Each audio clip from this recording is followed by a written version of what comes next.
project, Intimacy, Mobility, State Nexus in the context of a democratic and authoritarian state, a case study of China, Taiwan, and beyond. My name is Tseng, Junior Professor of Chinese Studies Department and the co-director of a European Research Center on Contemporary Taiwan at the University of Tübingen. And I'm also the PI of this wonderful project. So Sophie, could you share our PowerPoint? So for housekeeping purposes, please note that we are recording this event.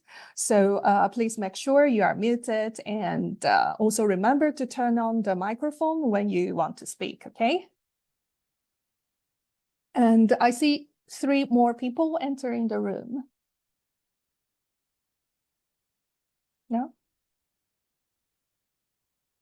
So can you all see the PowerPoint as full screen?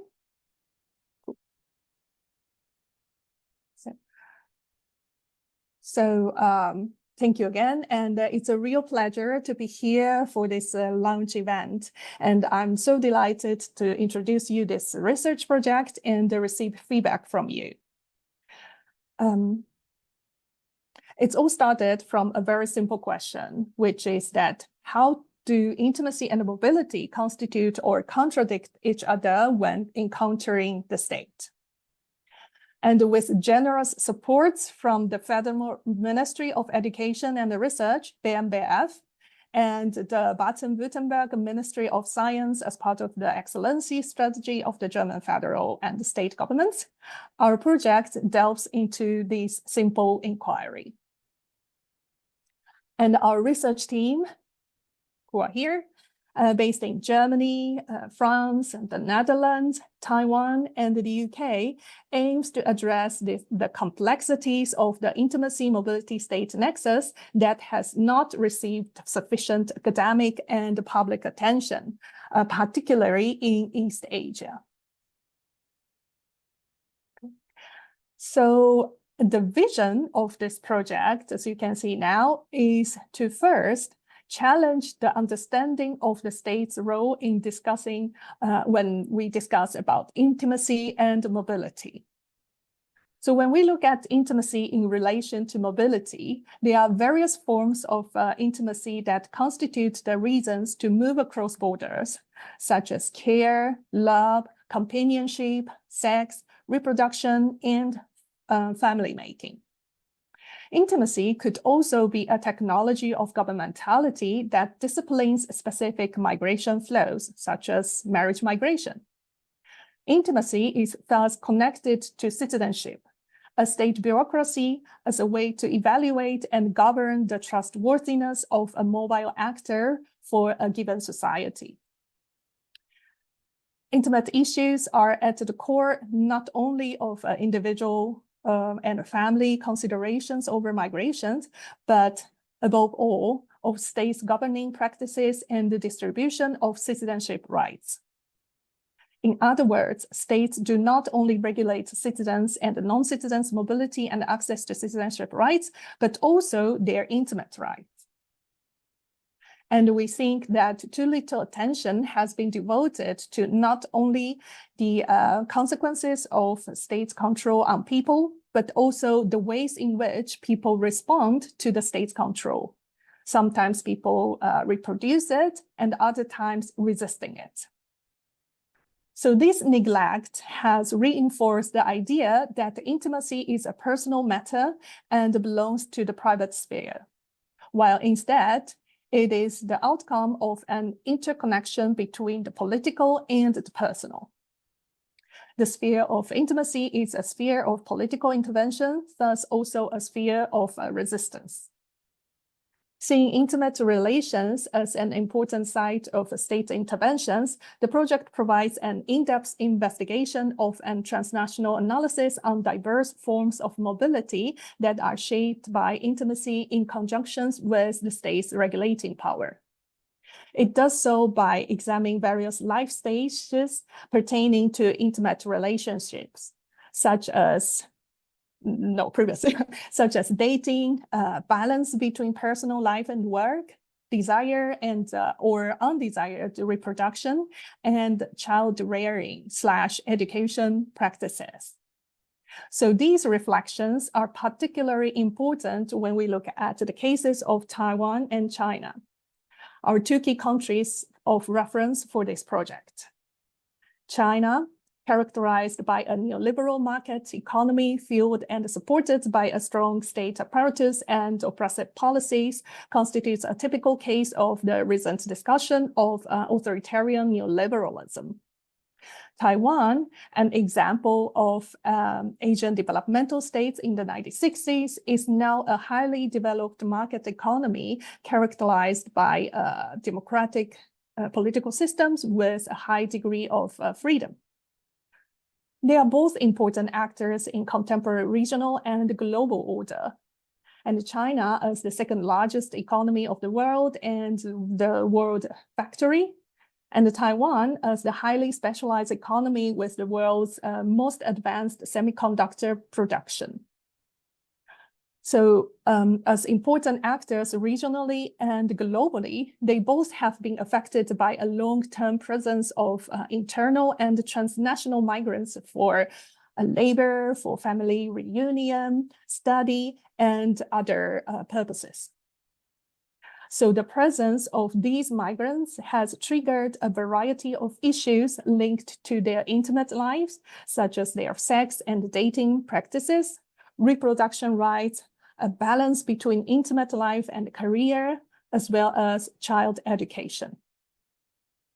So finally, by bringing novel attention to this intimacy mobility state nexus, the project has potential to challenge the policymakers' thinking in relation to patterns of access and inclusion. So these are the visions of our project. Next. So we have a couple of key questions that we want to explore. So one overarching research questions with three research sub-questions. So the overarching questions is this, that how do intimacy and mobilities constitute or contradict each other when encountering the state, and how do they shape or are shaped by the states? And under these overarching questions, we have three sub-questions which address more specific areas. First is how do digital intimacy and the informal networks contest and transgress rigid mobility regimes and social norms? Second, how do gender and migration intersect with the state to fashion desired and undesired reproduction regulated by the state? Third, how do international or transnational families challenge the state authority through alternative intimate family practices? So our research team members will contribute to the project through addressing these three sub-questions by carrying out interconnected research projects. So we'll learn more about the research projects of our team members later today. Next. So if we see the project as a whole, what we are going to do in the coming 3 years could be roughly outlined in this table. So initially, we will be collecting and looking at the empirical data to understand what's going on, what is out there.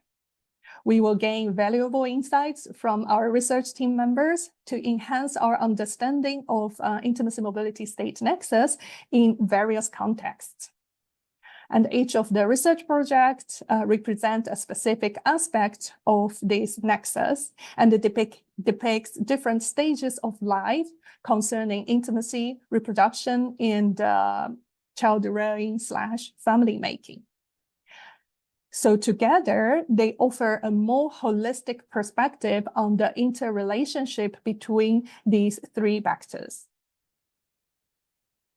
In the second stage, our objective is to pilot interventions and ensure that the stories we collect are shared and heard. For example, through what we call academic journalism, meaning to convey the knowledge to a non-specialist audience in an accessible manner. Then the final stage will involve publishing and disseminating our findings, sharing them with key sectors to foster deeper understanding and try to influence the policy making. So these are the three stages of the project. Next, please.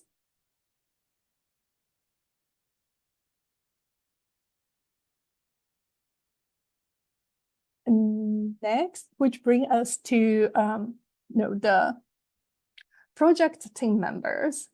So as you can see here, there are 8 scholars in 6 institutions from 5 countries across 2 continents getting involved in this project. Many of them are here with us today. So now I would like to hand it over, and I'm delighted to introduce our first team member, Isabel, from the University of Portsmouth in the UK, to tell us a bit more about her individual research project. Thank you. I don't know if you can see me or hear me, or if it matters. I can hear you. Okay, I turned the camera on, but I can't see myself. But I guess that doesn't matter. So let me just share my screen. This will stop others. Yeah. Okay, I can see myself now. It says, oh, okay. So I'll share my screen, which is here. Okay. I hope you can see that. And just give me a second. Read this. Yep. Right. Okay. So thank you very much for having me. And I'm joining you from Taiwan. I'm actually using a colleague's office, so that's why I'm slightly whispering. I'm at National Taiwan University. So the project, my project within this big project is entitled "We Want Your Labor, Not Your Baby." And I will hope to find out answers to how the underground sexuality mingled with the unwanted birth and the 2 states. That refers to the state of Taiwan and the state of Indonesia. So going down. Oh, yes. So my research question is how the productivity is in the imagination of the state that is entangled with people's intimacy. And on my slide, I would particularly wanted to pay attention to the thing called S26. And that is from my fieldwork. Before I went to visit this Indonesian lady, I was told that this lady particularly requested to have this infant formula as a gift. She gave birth to a baby girl 7 months ago, and she wanted to have this as a gift. So of course I went to buy this and I presented to her. And next to that, to do with intimacy and sexuality, is on the right-hand side. You can see that it says in Chinese, women are not allowed to enter men's room, or men are not allowed to enter women's room.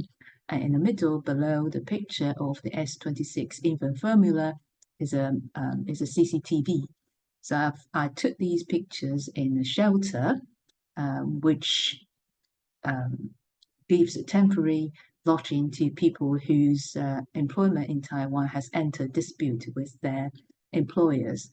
It's interesting that in this kind of place, where it's supposed to protect workers from the injustice they suffered, this kind of separation is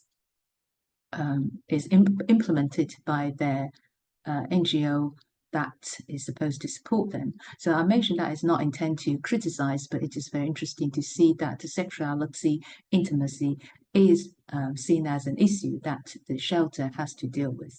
On the left are two check-in, check-out lists. That is at the dormitory where people are required to register their time off when they leave, and then when they enter their dormitory, they have to report to the dormitory warden. So this is how the states, these are the presentations of how the sexuality has become a reality, and also how the sexuality and intimacy is not only the issue of the state, but also being taken on by the shelter. So the context is the developmental state of Taiwan, and this is also actually similarly experienced by East Asian economies. So in a nutshell, we have a limited time, so I'm not going to go into great details. I wanted to find out how the state's interest to reduce the cost of production becomes the policies that can restrict migrants' mobility, and how this kind of restriction and exclusion are implemented by a range of laws and regulations. And that is the altogether in its totality is a guest worker system. And one of the things that the states could, from the state's point of view, are seen as a cost is indeed women's pregnancy. But this, to restrict people's mobility, sociality, is actually against the understanding that migrant workers are human beings. They came to work in Taiwan in their prime, and that they spent their prime years when they were regulated either by the state or by the dormitory or by the employers. But that restricted their sociality, including their sexuality. But what is interesting, though, is that if they choose to abscond, or literally known as run away, then this could make themselves partially and intermittently mobile. So after they become mobile, then the issue of intimacy will occur. And after intimacy, sexuality, then birth will be had. And this will become another layer of issues, which is children's statelessness if the children are seen as undesirable and unwanted by their parents and, of course, by the states. So my research method is straightforward. I'll interview people. I will also do participant observation, and the people I'm going to interview and observe, including migrant workers, shelter staff, civil servants, civil organization staff, and similar thing will be done in Indonesia as well. But I think I'm particularly interested in Taiwanese foreign mission in Indonesia because they also deal with the transport of or the moving of the babies from Taiwan to Indonesia.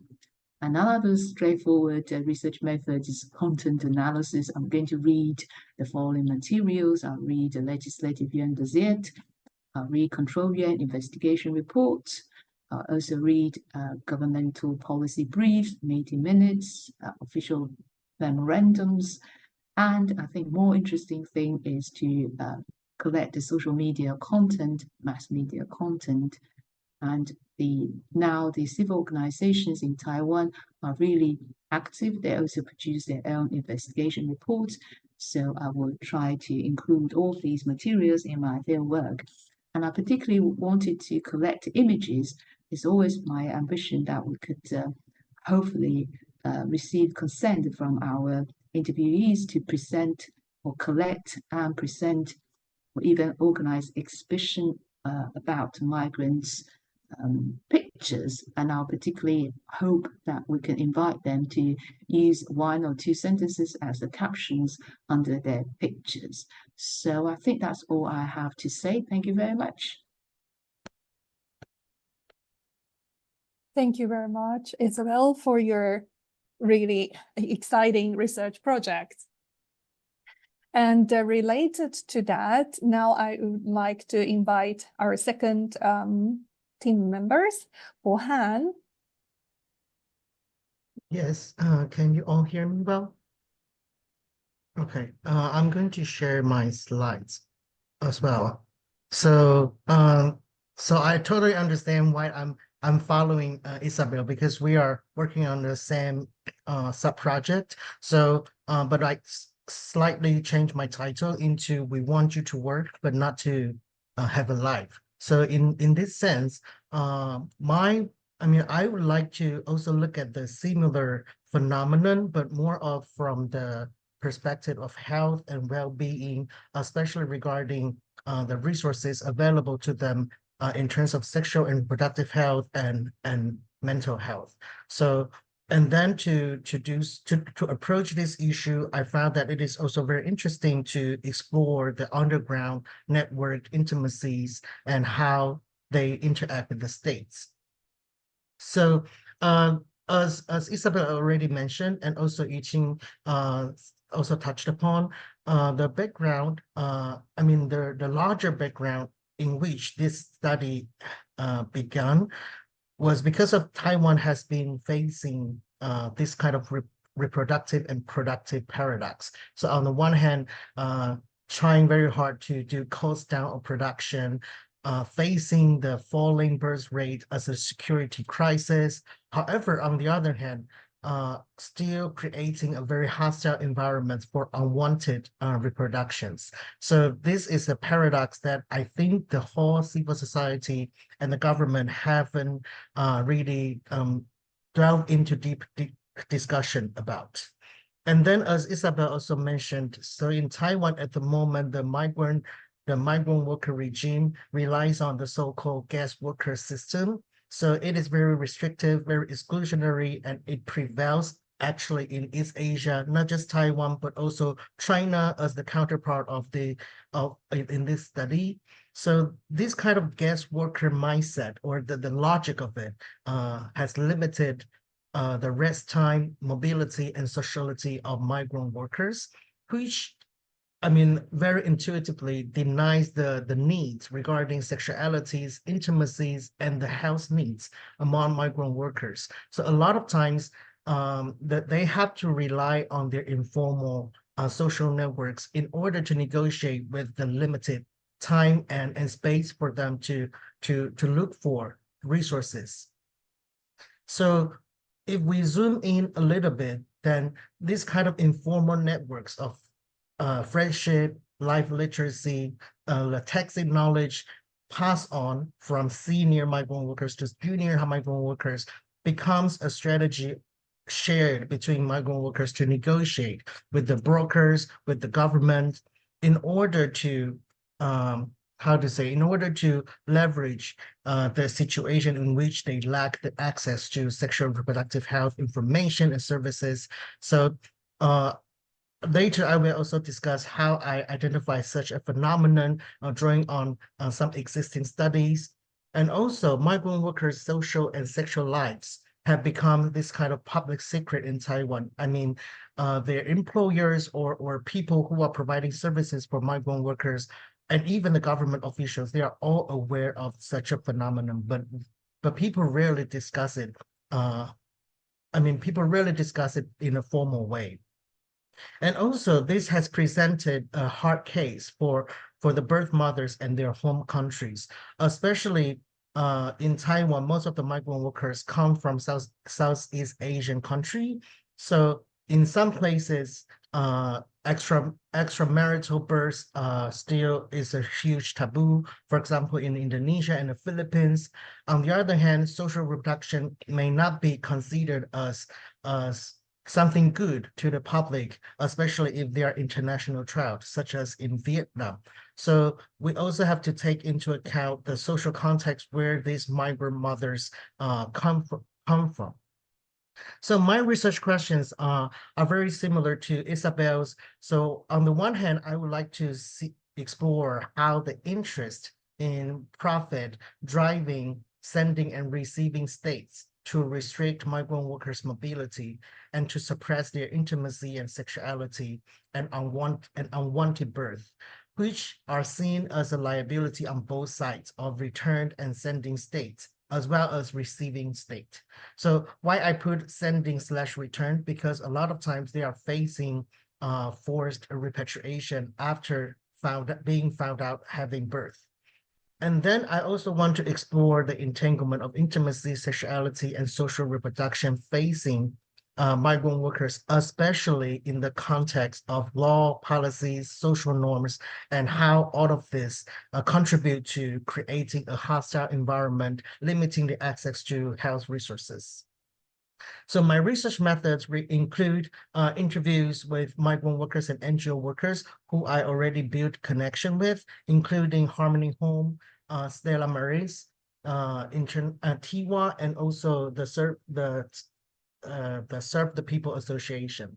And then I've been conducting some participant observations at the events where migrant workers gather together, and especially when they have the larger gathering more like a social movement events. On the other hand, I'm also interested in collecting documentary data, especially regarding the human rights report. So as you probably are aware that Taiwan has internalized a lot of international human rights treaties and have been going through different human rights reviews. So there have been different documents, reports, reviews, and meeting minutes, which touch upon largely migrant workers' health and well-being issues. So I would like to also explore what have been discussed between different stakeholders. On the other hand, I also want to conduct ethnography in Vietnam, especially regarding the family lives and well-being of returned Vietnamese workers, or those who are planning on working in Taiwan and seeking some strategies from their senior members. So for the moment, I'm supervising 3 student projects, and they are all somehow relevant to this larger project. So one of the students, Charlotte, who she comes from the VU Amsterdam University. So she is now conducting a research regarding reproductive rights and social networks among female migrant domestic care workers in Taiwan. So she doesn't limit the nationalities as her inclusion criteria, and she has now relying on my existing networks to do the pilot study in terms of the qualitative research as well. And the other 2, Yanru and Qian, they are both looking at, Yanru is looking at the role and function of brokers in Taiwan in regards to the health of migrant workers. And Qian has been looking at the returned Cambodian migrant workers coming back from Thailand and South Korea during the pandemic time. And he has been developing the research tools, how to assess the mental health for among migrant workers in the face of crisis. So I have been working with these 3 students very closely. And then following that, relying on the preliminary data they collected, I will start my fieldwork on my own. And also Eugene and I will do a promotional seminar next year. And following that, I will conduct my fieldwork in Vietnam, as I mentioned. So yeah, that's all on my part. Thank you very much. Thank you, Bohan, for your really nice presentation on your elaborated project plan. So let's keep the questions till the very end, and we collect the questions at once. Is that okay? Yeah. So now, following the logic of reproduction, but more from a state level, state perspective, now I would like to invite Francesca Plummer from the University of Amsterdam. Thank you. You should be able to see my screen now. Yes, exactly. So I'm taking a slightly different perspective on reproduction rights, looking at especially fertility treatments as a form of reproductive governance of the state. And I will be looking at different states and making a comparative study how these states and governments regard their citizens' rights, different citizens' rights in this respect. So the access of migrants to European welfare system has been well researched, including how the debate about migrants accessing welfare systems has been securitized, how free movement and immigration challenged the welfare state, and how migration from poorer regions exploiting the welfare state systems of richer countries have reproduced anxieties and all of the discourses around that. What has been neglected to my regard is how the debate on migration and the welfare state intersects with questions of reproductive rights and the migrant body. This question is particularly relevant in the provision of fertility treatment, in particular costly for the welfare systems and reproducing notions of citizenship and race. So in my case study, I aim to analyze the regulation and practices migrants face when seeking medical treatment in the reproductive field, and this so-called moral economy informing the decision on who gets or is denied fertility treatment, and how this represents a stratification of rights. Often, the system sets artificial barriers to prevent people from getting free treatment. Requirements such as marital status or age prevent them from accessing these treatments. These requirements often disproportionately affect migrants because they lack legal status, language, and cultural familiarity to successfully manage this system. Accordingly, fertility treatment reproduces a hierarchy of citizenship, which is at the core of this research project. This case study specifically looks at Chinese migrants in 2 European and 2 Asian countries, representing a group of diverse income levels, professional backgrounds, and family constellations. The country cases represent different welfare models. So I'm looking at Germany, which is considered a corporatist, democratic welfare system, while the Netherlands represent a liberal model in which a lot is privatized. The Taiwan system, as Yun already mentioned, is a mix of conservative and liberalist models with a high dependency on the family, which is true for the Netherlands as well. And Singapore considerably depends on private welfare provision overall.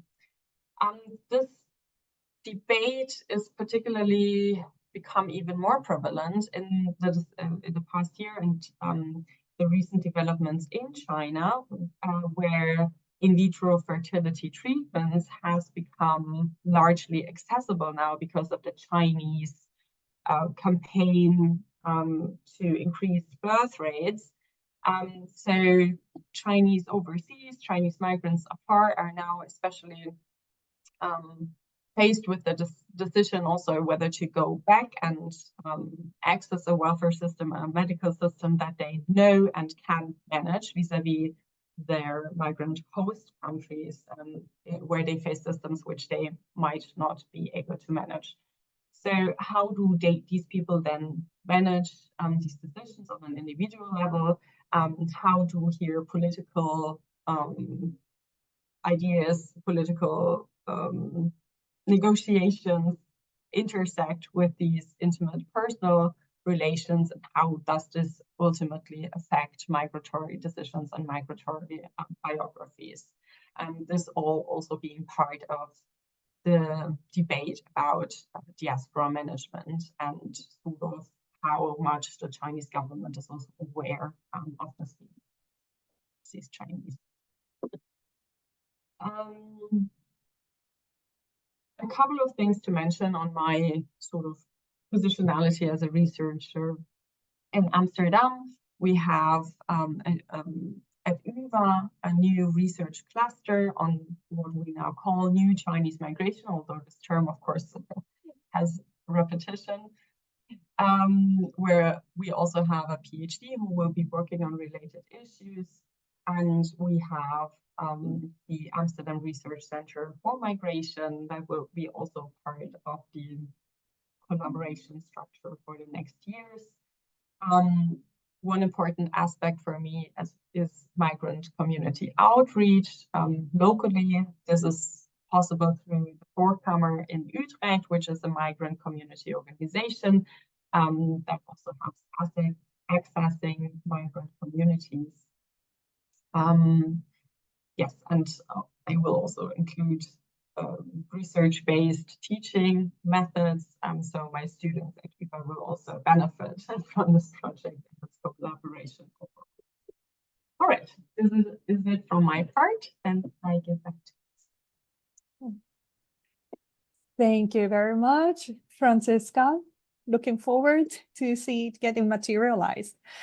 So now I guess we're gonna move on to a more different aspect. For this, I would like to invite Bea to share with us your project. Now you can hear me, right? Sorry. Yes. Let me find my PPT, which is here. So my project is certainly very evolutive, right? Here you go. Right. So my contribution actually. Oh, by the way, you see there are still people who keep on popping in. So thank you very much. I am Beatrice. I am a permanent researcher at the French National Center for Scientific Research. And I'm very happy to get the chance to briefly go through my contribution to this project, which is actually part of a broader research project I'm working on. So for this project, I will look at the mobile intimacies and the digital disconnectivity processes across Asia produced and performed by migrant workers. So basically, the context of this study is, first of all, a global and globalizing Asia, which is a global hub for international migration. We are talking about a global and globalizing Asia. So we are talking about China, but also Taiwan, Indonesia, and Singapore. I look at the mobile intimate practices and the way digital connectivity or digital disconnectivity affects the making of intimacy and family making processes by migrants who are employed in some specific economic sectors and who are by definition mobile, right? Because we are looking at the link between intimacy and mobility. So those people are not only migrants, so mobile people, but they are also mobile, more mobile than other migrants, if you want, because they do work on boats and on vessels, since they are employed in the shipping and fishing sectors. I do look at the way they do use dating apps and online applications as sources of opportunity to develop intimacy and family-making processes, but also new vectors of constraints, as soon as through dating apps and online applications, migrants can be controlled. Migrants can be controlled and surveyed, but migrants can also have actually inegalitarian access to internet connection and to smartphone, especially in the context of the work regimes they are employed at. So broadly, there are three huge questions that I do raise with this project, but which are going certainly to change over time as soon as fieldwork and ethnographic data will be, collected over the next months, and also certainly through the discussions and feedbacks I will have from my team members, but also from you today. So first question is, how do Asian migrants, and again, we are talking about Chinese, Indonesian and Filipino migrants, use digital applications for intimacy and family making? The second research question is, how does this online, virtual, digital intimacy, right, to a certain extent contest rigid mobility and worker regimes migrants are inscribed within along their migration and work processes? but also how can online applications become new sources of precarity and inequality in a context of mobile intimacy making processes, right? So the objectives of this research contribution in the frame of our broader project is to apprehend actually mobile lives and intimacy practices in a context of transnational migration, but also transnational mobile work practices. Second objective, to draw individuals' migratory biographies and intimacy geographies in contemporary Asia, to understand as well the use of online applications for dating and intimacy by contemporary migrants, but also to keep in mind and to analyze and to understand actually the double nature of online apps in a context of mobility and dislocation, as again, as I said, and this is something that literature has not explored enough until today, as sources of opportunities indeed to produce and perform intimacy and family, but also as new sources of inequality because of control, because of surveillance, because online applications are used in the context of rigid work regimes where migrants cannot use smartphones very freely, but also because as soon as they work on vessels and on ships, basically, they do set off sails towards foreign seas, actually, and they do not have signal or connection. So data and methods to collect my data and to analyze my results will be mostly ethnography, whether physical traditional ethnography or digital ethnography. So I will carry out in-depth interviews with Asian migrant seafarers, quite young, because they are working, right? 18 and 45 years old. They are broadly male indeed because of the economic sectors they are employed in. They come, as I said, from the Philippines, from Indonesia, from China. And where do they work? Well, they work in the ports and on the fishing and shipping vessels in China, in Taiwan, in Singapore, and in Indonesia. I will also carry out some digital ethnography, which basically means online observations and eventually participation in the digital intimacy practices migrants develop on commonly used online applications such as WeChat, Line, WhatsApp, but also dating apps such as Tinder, Tantan, and some others that I did not mention here. I will also observe migrants' use of mobile phone for transnational family making. For instance, I could, observe the way they do get in touch with their wife or with their spouses or with their girlfriends here and there, or with their, occasional encounters and lovers along migration and work, because that's also what I am investigating. And I will also observe the way these digital disconnectivity actually affects intimate practices and the strategies actually that migrants do develop to cope with situations of disconnectivity, lack of access to mobile phones, lack of possibility to use a mobile phone, or basically lack of signal. And I think I will stop here. I will be happy to receive indeed feedback and comments by you, and thank you very much. Thank you. Thank you, Bea. And good luck with your field work on the ships. So now we're gonna move on from migrant workers, mainly low-skilled workers, to more middle-class workers, Asian workers in Japan. So Emily?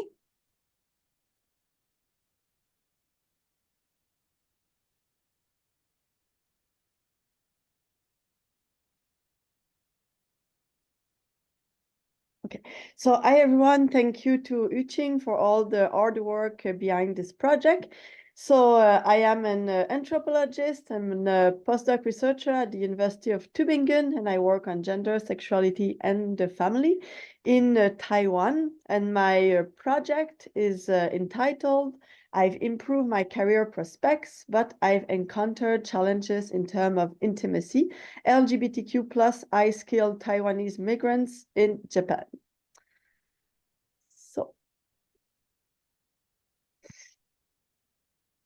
So there is around 60,000 Taiwanese migrants in Japan, but we know very little about them. In fact, there is only Professor Chen Yanfen from National Taiwan University who wrote some papers about the workplace experience of those migrants, especially the high-skilled one. And there is also me, who have a project with Taiwanese migrants in Japan around gender, family, and intimacy issue. And in the context of that previous project, I met with some LGBTQ plus folks, Taiwanese migrants in Japan, and they had very interesting stories to share with me about their life experience, their migratory path from Taiwan to Japan. So I decided to undertake a second phase, another research project around LGBTQ plus Taiwanese migrant in Japan. So the migrants I work with are high-skilled. They work in Japanese or foreign companies in Japan. And if we look at the migration literature, most of those kind of migrants, those high-skilled migrants, in the literature, it's mostly about their workplace experience or the economic aspect of migration. But my previous project showed that in the case of those Taiwanese migrants to Japan, the intimacy dimension is quite important in the migration path experience and also on the choice they will make about their migratory path. So most of those migrants came to Japan in order to improve their career prospect and earn more money than what they could earn in Taiwan. So this was their motivation to go to Japan to improve their career prospect. And in addition, Japan is not far away from Taiwan, which helps them in keeping closer contact with their stay in Taiwan family.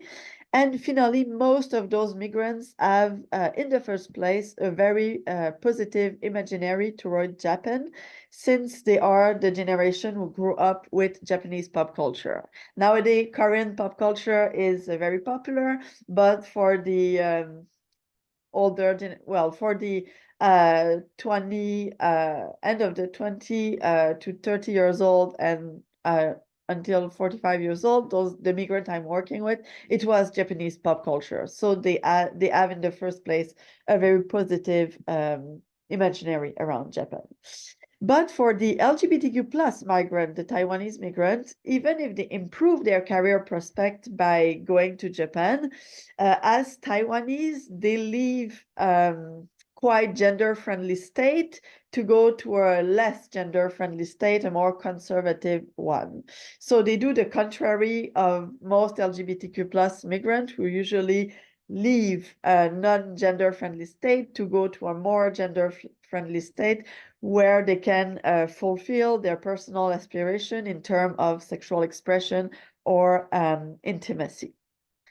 So to give it a little bit of context for those who are not familiar with the context around gender issue and more precisely LGBTQ plus issue in Taiwan, it's important to know that, as I said, Taiwan often claims to be the more very progressive in terms of gender equity in East Asia.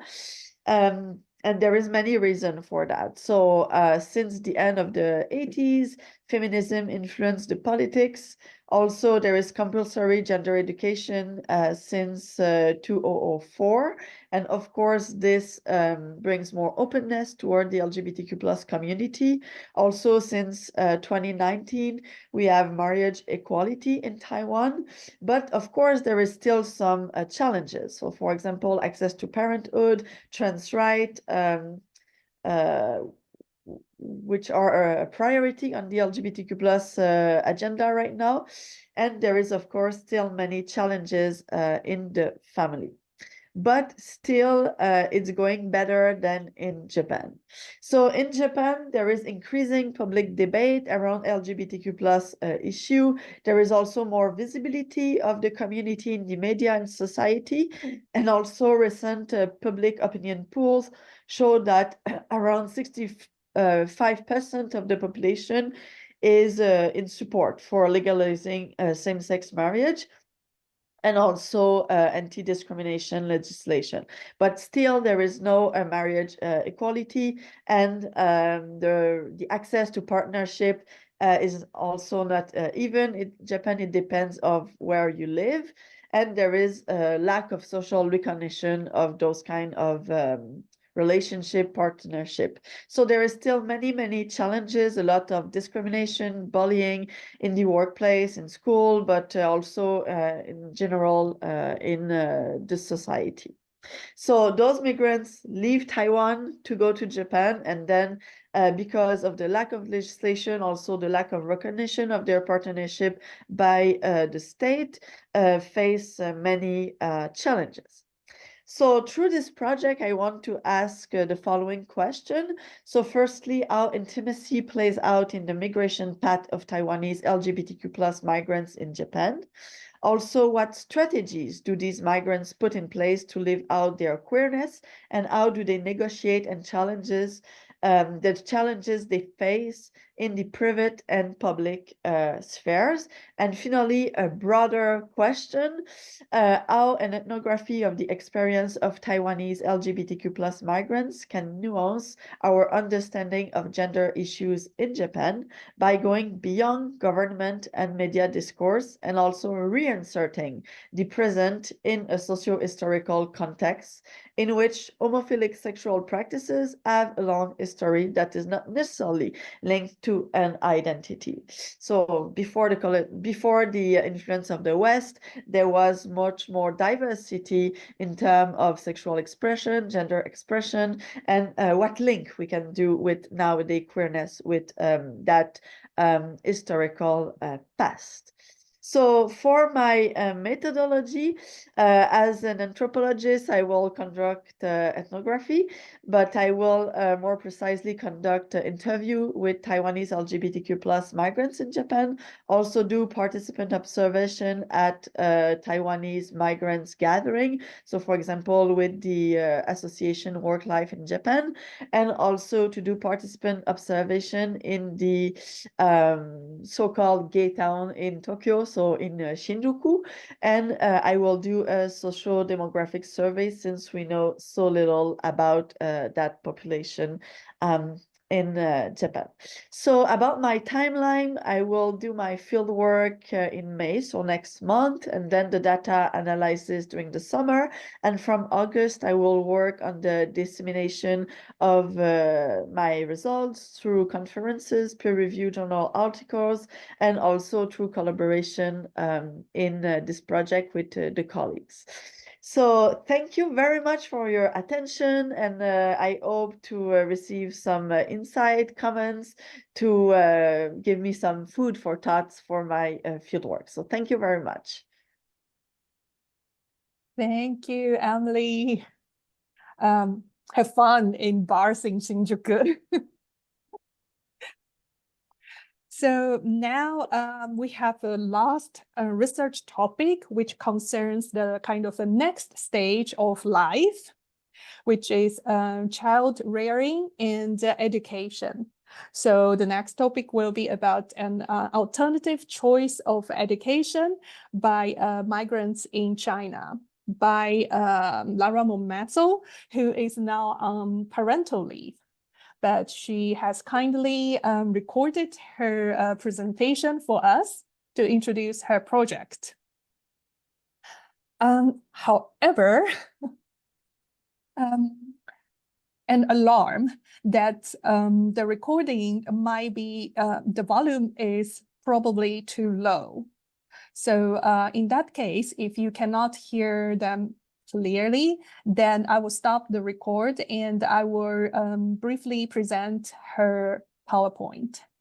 And because this event is recorded, so for the final version of the recording, we will make sure that her presentation will be incorporated to the event recording.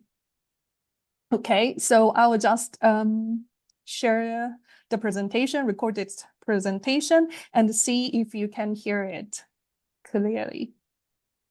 And let me know if you cannot, and I will stop sharing.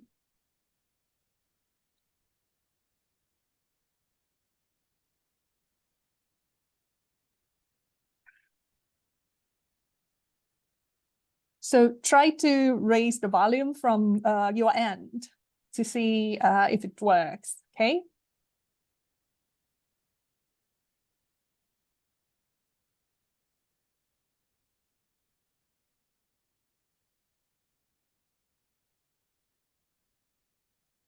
I hear nothing. Nothing. Nothing. Nothing. Okay. So I guess it's not a good idea. So I will stop the recording and share the PowerPoint instead. PowerPoint is here. So basically, Lara will look at the elite migration and their alternative education choices in China. By alternative education, she meant homeschooling. So elite migrants in China who choose to not to send their children to study in China, but instead opt for alternative homeschooling. So homeschooling is an educational choice deliberately exercised by parents or guardians who assume sole responsibilities for their children's education, partially or entirely substituting attendance at the institutional schools. And their motivation could be like ideological or pedagogical, like some parents might not agree with what is told at school, or like they have like their own idea of how to teach their children. And then why homeschooling? So why studying the issue of homeschooling? So education is a very important sphere in state welfare policies, usually believed to play a crucial role in mitigating social and economic inequality, in shaping expectations and attitudes towards policy making and citizens' behaviors. And for many countries, for instance, like China, it's a very important channel to convey certain ideas through centralized curriculums. And from the perspective of the parents, education is an important feature of family life. So homeschooling can be viewed as a countercurrent against the dominant discourse and the practice of education.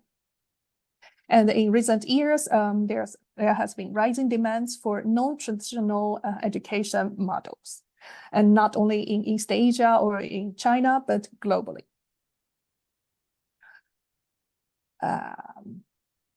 And in terms of the context of homeschooling and schooling in China is compulsory. And homeschooling in China is not regulated. So there's no official statistics about like how many families are engaged in homeschooling. And the key research questions of this project would be, first, how do international and transnational families challenge state authority through alternative intimate family practices? And Lara will be looking at what are the reasons behind the expat families' decisions to practice homeschooling in China. Second, what challenges and opportunities homeschooling may offer to children of expats and their families in China. And what kind of impact international migrants' homeschooling practices may have on local homeschooling practices and in mainstream education in China. So this would be a really brief presentation on behalf of Lara. And now, so we have finished introduction of all the individual research projects, and we are kind of on schedule. So we are enabling some time for questions from the floor.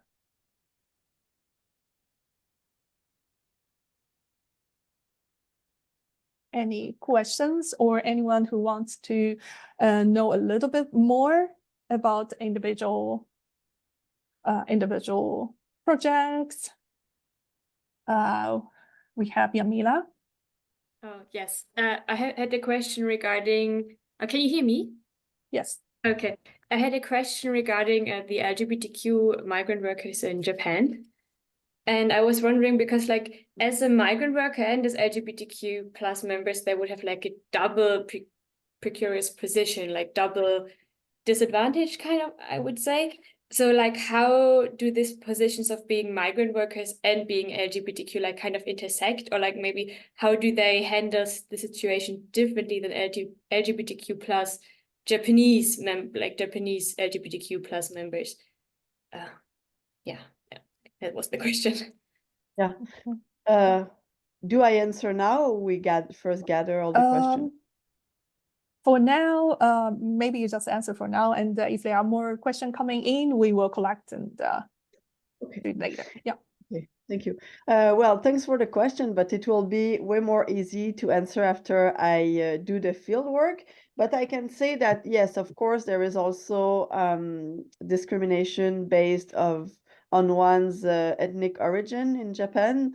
But in that kind of race hierarchy, Taiwanese are quite high in Japan, especially since the Fukushima nuclear accident, because Taiwan gave so much money to Japan at that time. So right now, many Japanese people have a very positive opinion toward Taiwanese.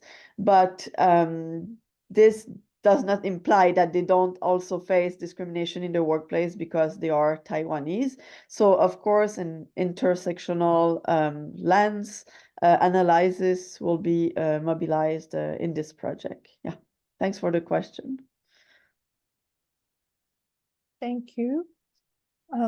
Any other comments, questions? Curious about anything, any issues, phenomena, or just like a personal thoughts and comments on what you've heard?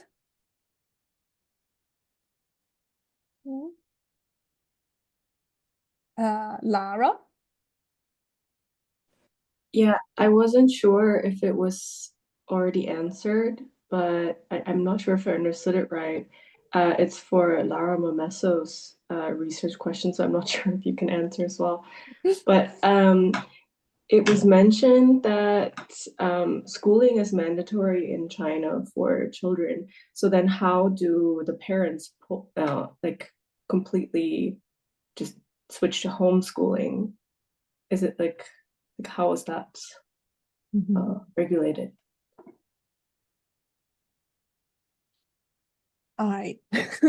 Yeah, unfortunately, I cannot answer this question. I can only say, so what I know is about Taiwan. So in Taiwan, schooling is also compulsory, in Germany as well, right? I know what parents do is they need to apply, file applications to say that they want to do the homeschooling at home. And for the application, they need to write like essays to explain their pedagogical philosophy, what they plan to teach, and to come up with like a curriculum or plans about how they intend to educate their children at home. And then you get approval from the government, and then you can keep your children at home. I see Emily is nodding. Yeah, but what is interesting is that in Taiwan, it's quite flexible because you just maybe apply, give your curricular, but you made the parallel with Germany. Germany is a little bit more complicated since children have to go to school. And there is some exception for special needs children, but they still have to present themselves at school and maybe have a combination with homeschool, but we cannot do fully homeschool in Germany.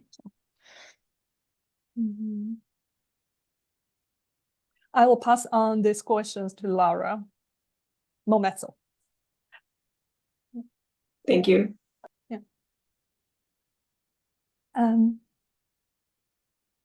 Any comments? Yes, Yamia.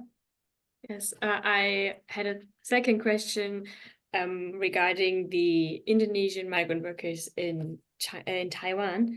And if I heard it correctly, there are like migrant workers getting pregnant and giving birth to children.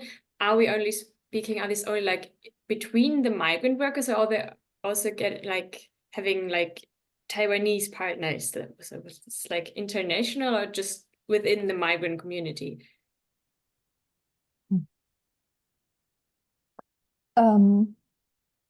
Is this question directed to Isabel, I guess, or Wuhan? I think it was Isabel, yeah. Yeah. One, yes. She is now on the train, but I guess Bohan knows a bit Yeah, I about that. probably can. I probably can quickly answer that. So, even among the migrant workers I'm working with, for example, like Vietnamese, they do form new intimate relationships beyond their social network. So mainly, they make friends, and also they have new girlfriends or boyfriends within their network. But also, a lot of times, they get to know new friends, and then especially Taiwanese. And very interestingly, lately I also observed a phenomenon that in Taiwan we have the concept 失联移工, so which means the migrant workers who lost contact from their employers and the government. So basically they lose contact, and a lot of them hide in the mountains, living with indigenous communities. So now we also see the phenomenon that migrant workers building up connections with indigenous members in the tribe. And that's very interesting emerging phenomenon that we observe. Oh, that's really interesting. Yeah. Annabelle? Hello. I also had a question to Pohan Lee, and I think this might have gone across my head, but you said that migrant workers' social lives in Taiwan are viewed as a public secret, and I wanted to ask, like, in what ways does this manifest? Like, why are they a public secret? I think the term was very abstract to me. And I don't know if you already mentioned it, but yeah, that would be very kind. Oh, okay, so basically a lot of them, I mean, even there is no on the contract or on paper that migrant workers cannot make friends or form new sexual relationships. But I mean, implicitly, they are not encouraged either. So one of the reasons is that a lot of them, I mean, especially those coming from Indonesia and the Philippines, they somehow do not use protected sex. So it's very likely that, and they don't receive sufficient sex education either. So a lot of times I mean, this will lead to unwanted pregnancy. And this is something that both employers, brokers, as well as the government do not want. So this somehow become the situation that the migrant workers would hide from others.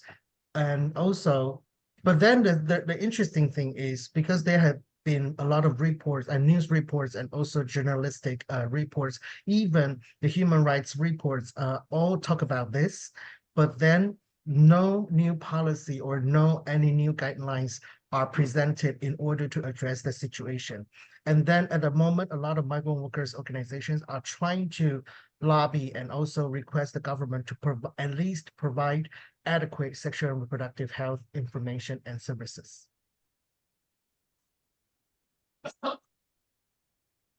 Thank you. Any more questions? If not, I actually have one for Bea. I'm just wondering, what does digital intimacy mean for those migrants who are on the ships? What do you think? Like, what kind of role does it play? That's You what think? I would be asking them. Actually, I think that digital intimacy can mean several things and several practices, which may sound contradictory, but which are not.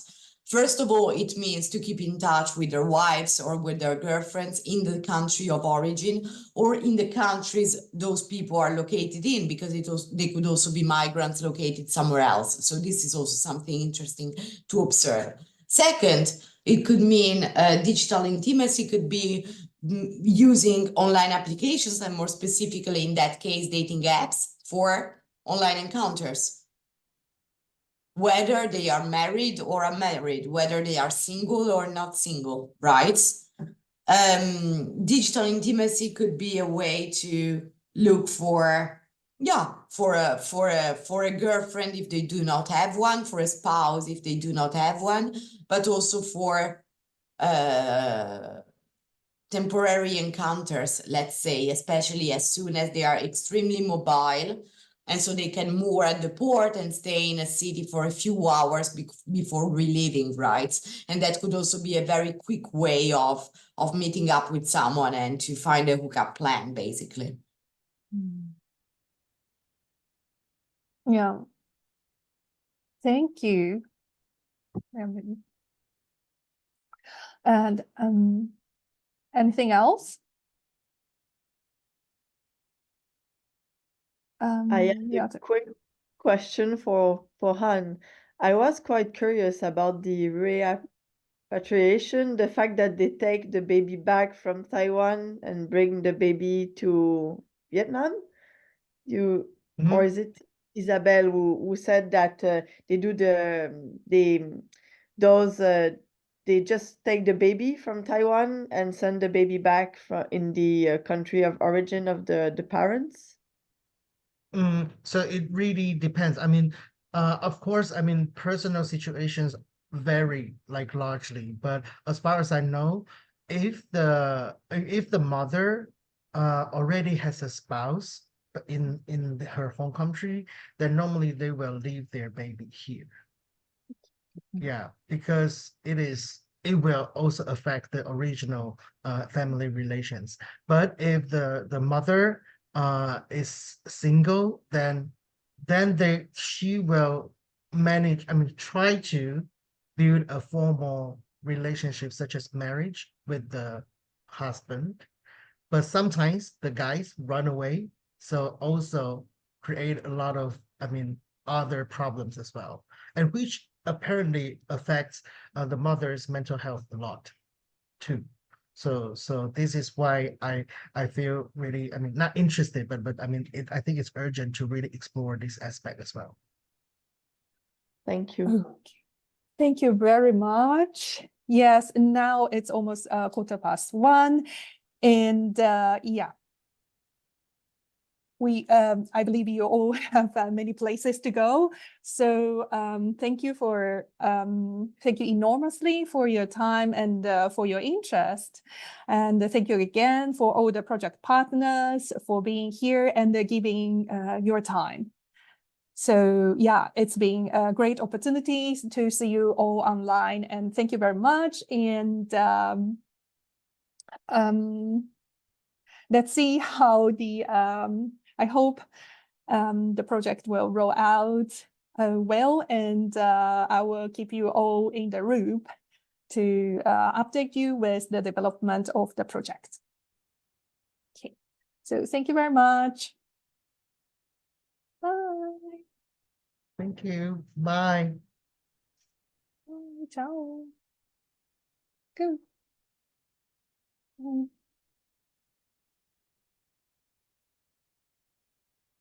Bye.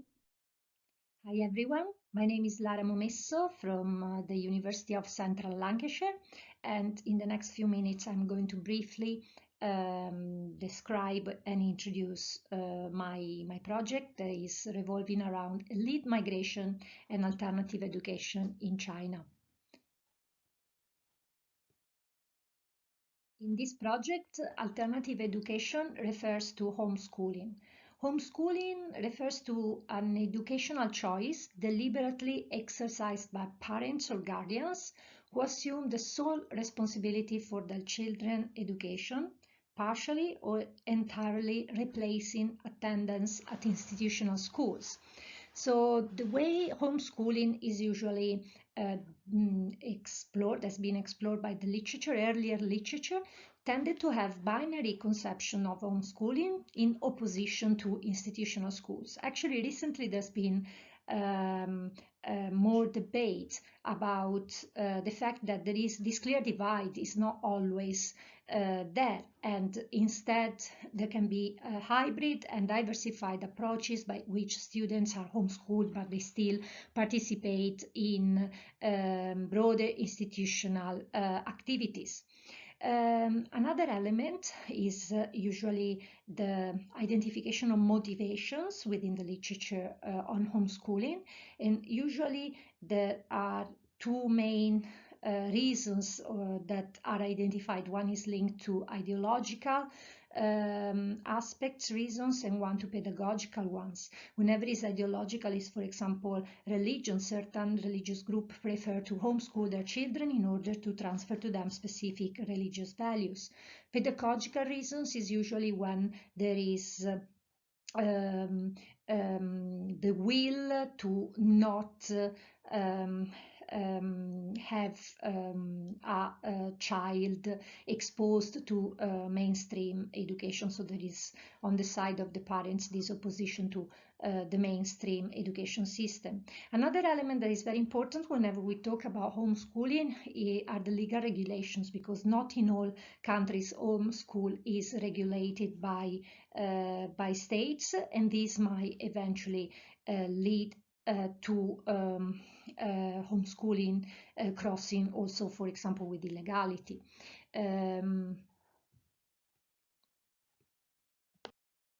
So why is homeschooling important in a project that links state intimacy and mobility? First of all, with regard to state education, homeschooling is part of the sphere of education. Education is an important sphere in state welfare policies, usually believed to play a crucial role in mitigating social and economic inequality, in shaping expectation and attitudes towards policy making and citizens' behavior. Is the channel, the realm in which we create operating and operative citizens. In this regard, the importance of centralized curriculums in many, if not most, countries.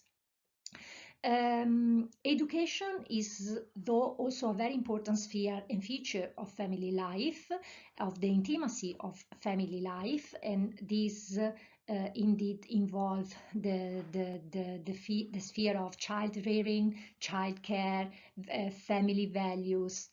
And within this picture, homeschooling can be viewed as a countercurrent against the dominant discourse and practice of education. And particularly in recent years, there's been a rising demand for non-traditional education model globally, and homeschooling has been on the rise globally. So what about the specificity of China? Schooling in China is controlled, highly controlled by state policies. The main aim of schooling is to promote government policies, but also favor social stability. In China, education provision is available at low cost, but is shaped by rigid curriculum and methods, there is also another important feature, which is a divide in the way the state deal with children within its territory. And here we have Chinese children that are obliged to attend a mainstream curriculum, and international students who are not required, are not under the same requirements. So within this picture, homeschooling is actually an illegal sphere in China. Is not regulated. This means that, first of all, there is a minority of people effectively practicing homeschooling. The number is more an estimate rather than precise and clear statistics, precisely because it is not regulated. There are some sources that say that there are about 6,000, other sources say there are about 20,000 families practicing homeschooling. In either case, you can think that the number, you can see that the number is really minimal, is very tiny. However, in February 2019, the General Office of the Ministry of Education issued its first statement officially condemning homeschooling and saying that students should not be allowed to study at home to replace the national unified implementation of compulsory education. So this means that has been seen, homeschooling is seen as a problem, and there's been action taken towards this problem. Yet there has also been a rising demand for various non-traditional education models in Chinese cities, not just both by Chinese families and international families. Usually the reason is linked to a dissatisfaction with the mainstream schooling. Most of the literature that covers homeschooling in China tend to focus on Chinese families, obviously because they are also the most regulated within this divide, Chinese children, international children. But nothing is, the homeschooling amongst international families, expat families, is something that has not been covered so far by the literature. So in light of this gap within the literature, but also this broader context, the research question that I suggest is: how do international or transnational families challenge state authority through alternative intimate family practices? And within these alternative intimate family practices, I look at homeschooling. What are the reasons behind expat families' decision to practice homeschooling in China? What challenges and opportunities homeschooling might offer to children of expats and their families in China? But above all, what kind of impact international migrants' homeschooling practices might have on local homeschooling practices as well as in mainstream education in China?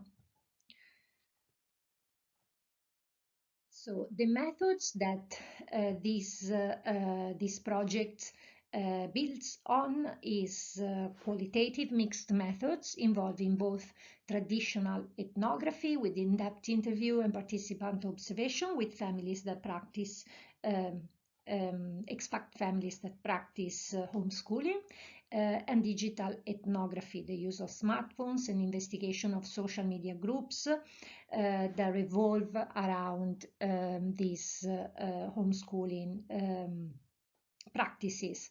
So the main idea is to observe, especially whenever we think about participant observation, observe the everyday life of informants, but not only in their everyday real, but also in the digital spaces of interaction, especially for a movement like for a practice like homeschooling that require networking between people that are not necessarily in the same place.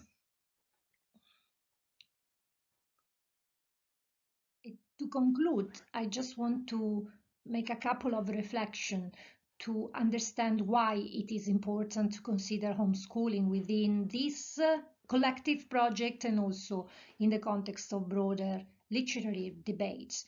First of all, homeschooling is a phenomenon of increasing importance globally as well as in China, so it deserves to be investigated, further investigated.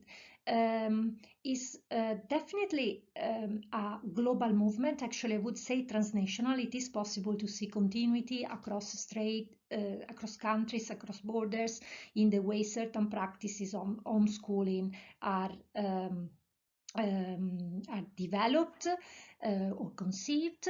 In the meantime, it is important to think about the local context and the specificities of state regulations, opportunities and constraints that different families might face. In the case of China, for example, we have this difference between Chinese children and international children, Chinese families and international families.